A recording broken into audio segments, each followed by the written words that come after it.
guys, welcome to Bro's Reactor 151. Gonna react to something different today. Why was this plane invulnerable? The SR-71 Blackbird story. The official link will be in the description down below. Make sure you go and check it out and go and support the video. Go and subscribe to Mustard channel, show them some love and support. And if anyone wants any special requests that donation to our GoFund, to our PayPal, all the links in the description will be down below. Let's grizzly go.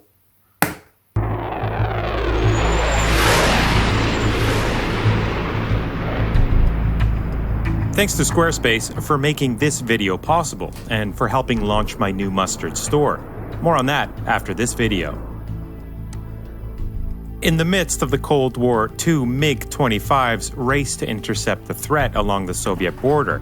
They're the fastest interceptors ever built, and if they really push their engines, they can reach an incredible Mach 3.2. But it's not enough, because what they're chasing can outrun and outclimb any threat, a plane engineered to be invulnerable. Wow. The Cold War locked the United States and Soviet Union into a tense struggle for global influence and control. Both sides poured enormous resources into military technologies, but getting an upper hand means knowing your opponent's next move. And in the 1950s, little was known about facilities deep within the Soviet Union. An extensive network of radar stations, surface-to-air missile sites, and interceptor air bases kept the Americans away. Until 1956, when U-2 spy planes began flying over the Soviet Union. Neither fast nor stealthy, U-2s had one critical advantage. At 70,000 feet, they could fly above Soviet air defenses. U.S. President Wow, they can fly all above the air defenses? Wow. Eisenhower was even assured Soviet radars couldn't detect the U-2 at such high altitudes. But it turns out the Americans were wrong. The Soviets had tracked the U-2 since day one, and it was only a matter of time before they'd be able to shoot one down. Simply flying high wasn't enough. Even before the U-2 began its surveillance missions, there were already plans underway to replace it. Because true impunity over Soviet airspace would need a combination of incredible speed, altitude, and stealth. And this led the Americans to explore some pretty radical spy plane concepts, like a ramjet-powered aircraft that would be deployed from the bottom of a supersonic B-58. But in 1959, the CIA chose Lockheed to develop the next generation of spy plane. Meanwhile, the U-2 continued to fly over the Soviet Union, but not for very long, because in the spring of 1960, a Soviet surface-to-air missile finally managed to bring one down. Wow, the air missiles hit it? Wow, in 1950. The captured pilot and wreckage were paraded around the Soviet Union, used as proof of Western aggression. As tensions rose, now more than ever, the US needed a replacement for the U-2.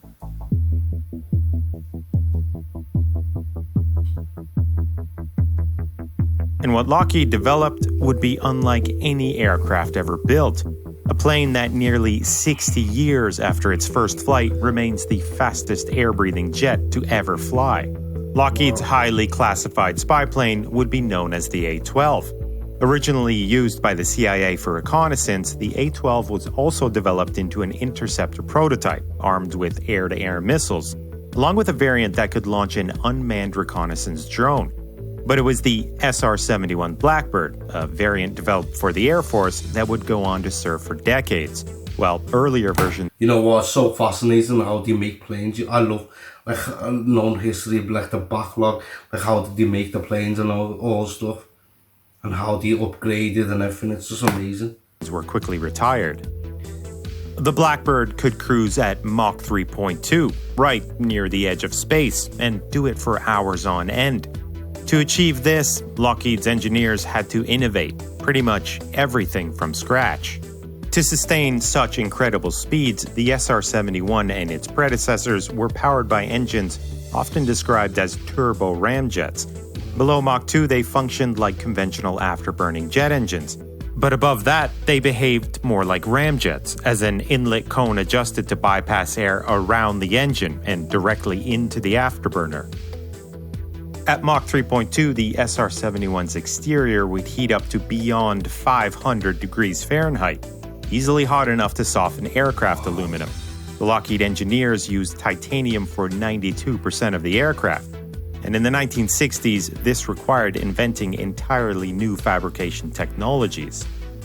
Its unusual shape did more than just spook UFO enthusiasts.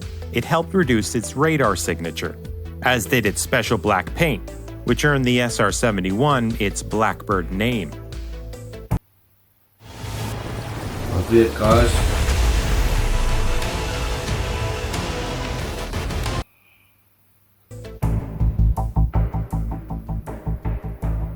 The A-12 and SR-71 were first deployed over North Korea and Vietnam, where they were unsuccessfully targeted by over 800 surface-to-air missiles.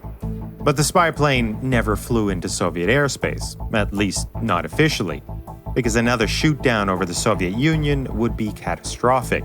So instead, the SR-71 flew along its borders, using its powerful side-looking radars and cameras to peer hundreds of miles into Soviet territory. And that frustrated the Soviets. Wow, it can go so high, it's unreal. Mad. 1976, Viktor Belenko defected to the West by escaping the Soviet Union in his MiG-25. He described the frustration of trying to intercept Blackbirds. The MiGs were Mach 3 capable, but only for a few minutes at a time, not for hours like the Blackbird. Nor could they climb to reach the SR-71's incredible altitude. Even their enormous R-40 missiles lacked the guidance needed to strike the SR-71 head-on. For years, the Blackbirds were practically invulnerable. They could outfly and outclimb any threat. But by the 1980s, MiG-31s were roaming the skies, equipped with sophisticated radar and long-range R-30. You know what, I'd be scary driving that fast in a Concorde or whatever you call them. They're too rapid, man. They posed a legitimate threat, as did a new generation of Soviet surface-to-air missiles. But the greatest threat to the Blackbird wasn't an enemy missile or jet, it was itself. No Blackbird was ever lost on a mission, but more than a third of the 50 built were destroyed in accidents. One literally disintegrated around its pilots. They were also enormously expensive to operate, each one siphoning about $300 million a year out of America's defense budget. A fleet of special aerial refuelers and a small army of support and maintenance staff were needed just to keep these planes mission ready. And advances in spy satellites, aerial drones, and the SR-71's inability to deliver surveillance data in real time diminished some of the plane's utility. Add to that politics and infighting for defense budgets, and by the late 1980s, the SR-71's days were numbered. They were officially retired in 1998, with 2 sent to NASA for testing. The technology behind the A-12 and SR-71 is now well over 50 years old. Yet somehow these incredible planes still speak to us. Not about the past, but the future, leaving us with a sense of wonder, unlike any other in aviation history. A few months ago, I launched my mustard site with Squarespace. It was fun, easy, and I did it literally in a few hours. But now, it's time to take it to the next level. Using Squarespace's incredibly easy and intuitive e-commerce features, I just launched the Mustard online store. With Squarespace's seamless integration with Printful, it took me only a few hours to get up and running. Be sure to check out the store and let me know if you have any requests for Mustard swag. From start to finish, using Squarespace has been incredibly seamless, intuitive, and fast. Whether you're a photographer, blogger, YouTuber, or run a small business, free at Squarespace.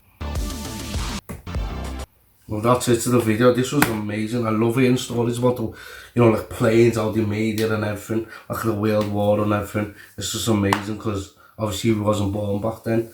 But this was a great one. Until next time, 0151.